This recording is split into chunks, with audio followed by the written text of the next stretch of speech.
Yo, women are far too complex. It's, I know we guys, we're pretty like, one dimensional. Hey, Yes. line up the dots, line up the ones and zeros. The machine should run and keep running and not, and it's yeah. just kind of, that's a guy thing.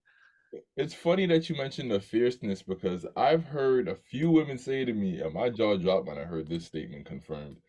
They said, I don't want to be hit, but I want the fear of being hit there. Yeah. And you're going, what does that even mean? Right. Literally. Yeah. Literally. And but you know what? I think that's really kind of a really deep statement that they don't want to be hit. They don't want to be hurt. But they also want to know we can stand up to them. They also want to know we can draw a line. They also want to know we can say enough. They also want to know we can say, hey, I'm going to get off the phone now. Call me back when you're in a better mood. They want to know we got some balls and a backbone. Because again, like my ex-wife used to say, if we can't stand up to them, how do they ever know we can stand up for them? How do they know that we're going to be a fierce, penetrating force in the world? Mm, And again, that's not a nice guy. I often make a comment when I'm doing coaching calls and webinars, especially with women coaches that maybe women coaches that coach both men and women, and I'll say that the feminine women are highly attracted to a man who's comfortable in his own skin, knows where he's going, and looks like he's having a good time going there. And the women coaches always they nod their heads, They women are drawn to a guy that's got his shit together. That doesn't mean perfect. Women also tend to be drawn to potential. They can see it in a man when he's got some skills, when he's got some passion, when he's got a purpose and a mission, and he knows where he's going. That's attractive to females. And again, most nice guys those aren't descriptors of the average nice guy. mm, Most of us are avoiding conflict, trying to keep the peace, trying to please people. We use what I call covert contracts. We're giving to get. Oh, if I do these nice things for you, you'll like me and appreciate me, and you'll do nice things for me. You'll appreciate me. And that stuff doesn't turn women on. But that's so confusing to us guys. We think they want to be treated well. I do everything for her. How come mm. that doesn't make her happy? But no, it turns us into what I call a girlfriend with a penis. We're just the that good, maybe the gay guy friend that's going to listen to them talk about fashion and their problems and their ex, and we think, oh, that'll make them want to get naked with us. It doesn't. It just doesn't do So, it. why do so many women, you might have answered this already, but why do you think so many women end up resenting nice guys?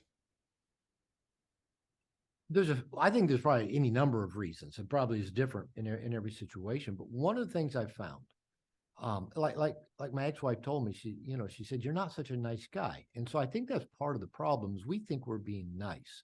The truth is most nice guys are not at all honest. We don't say what we really think, what we really want, where we're really going. We're not transparent. We don't really reveal ourselves. We don't ever set the tone and lead. We often lead that up to the woman. Well, what do you want to do? You want to go out tonight? What do you want to eat for dinner? What do you want to watch? And I've asked women over and over and over again, because I said I've been a marriage therapist for 35 years. And I'll ask them, how do you like that when your man leaves all the decisions up to you? And they pretty much always say, I hate it. I hate it. They say, I got so many things. I got to go to work. I got to take care of this. I got to take care of that. And then I come home and he goes, you want to do something? And they're going, make a decision for me. And again, like going back to that statement, you say the woman said to you, they don't want to be hit, but they do want some fierceness right there. And most women don't want to be controlled, but they do want a man that has a plan, who knows where he's going. Say, hey, get ready, get up. We're going to go do this. Oh, do we have to? We're going to. Last night, my wife, I had a group of men at my house this weekend for a writer's retreat. My wife took the kids, went to a mountain town up outside of Puerto Vallarta, and she got back yesterday afternoon. One of the guys was still there. My wife knows him, likes him a lot. And we were just sitting around talking last night. And I said, I'm hungry. I want to go get some tacos. My wife said, oh, I don't think I'm so hungry. Why don't we just order pizza? And my buddy goes, listen, I live in Costa Rica. When I'm in Mexico, I want to eat street tacos. And I said, we're going for tacos. And she goes, okay. So, me and my buddy and my wife and my 15-year-old daughter, we all went and got street tacos. And we're sitting there eating tacos. And I go, you happy? And my wife goes, yeah, this was a great idea. So she liked it. Not that I controlled anything, but I said, no, let's go do this. We'll enjoy eating the tacos out in the street better than just ordering a pizza to eat at home. And she was happy because I led. So again, when a man won't lead, when a man won't tell the truth, when a man won't say what he really wants, when a man backs down from conflict, when a man can't be depended on, that that builds up with a woman. And again, they want to feel safe. They want to feel like a man could provide, protect, be fierce.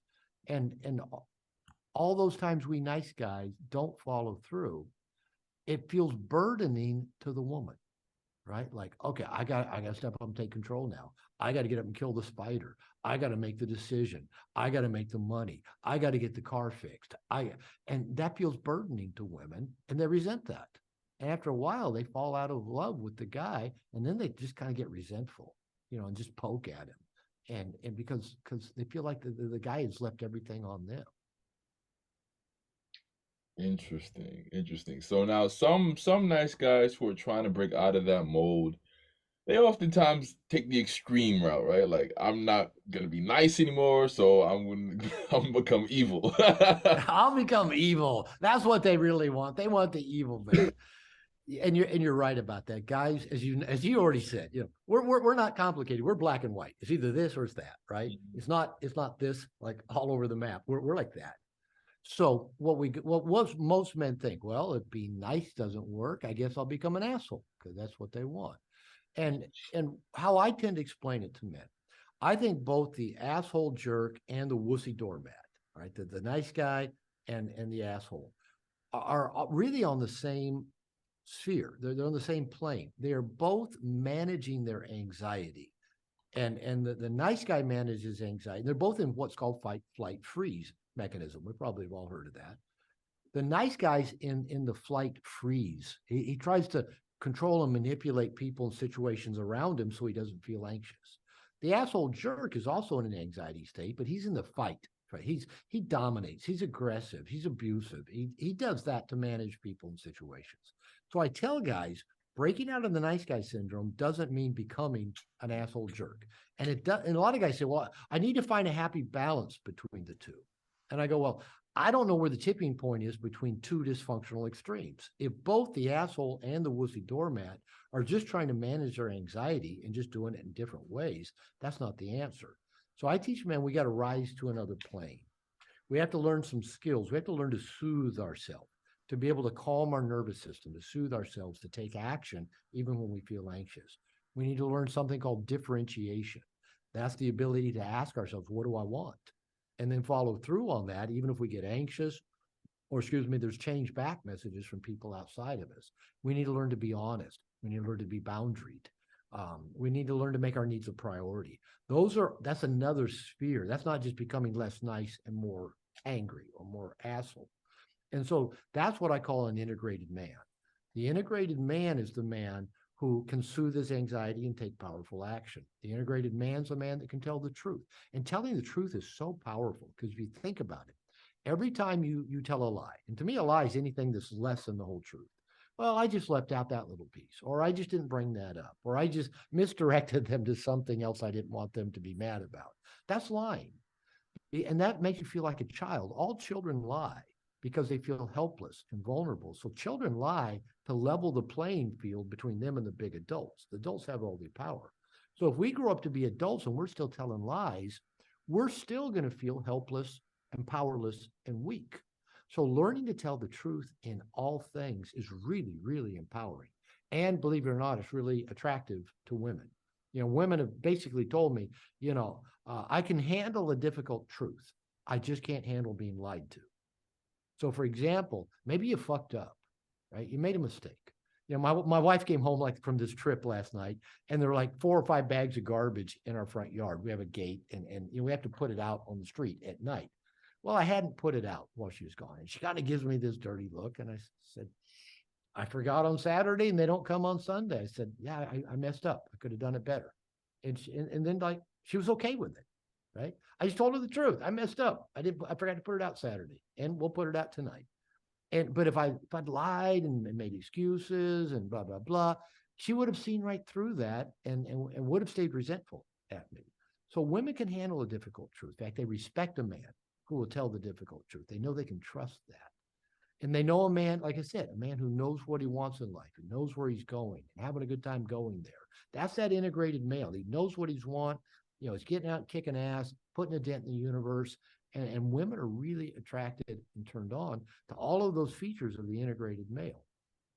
And even though, like we said, they might be attracted to the jerk, because what other alternative do they have besides the nice guy? How many integrated males do you guys know? The guy that's out there telling the truth. He can soothe his anxiety. He can take powerful action. I mean, you got to, on that poster behind you, with Kobe and Kareem and, some pretty amazing people. Yeah, got it. Is that Shaq back there too? Yeah. Those are all guys that fucking put a dent in the universe, right? And don't you know they had women chasing them all the time? Not because they were rich, not because they're basketball stars, but just the way they walked the planet and made a difference. They were masterful at what they did. And that's a big turn on to the feminine. Mm.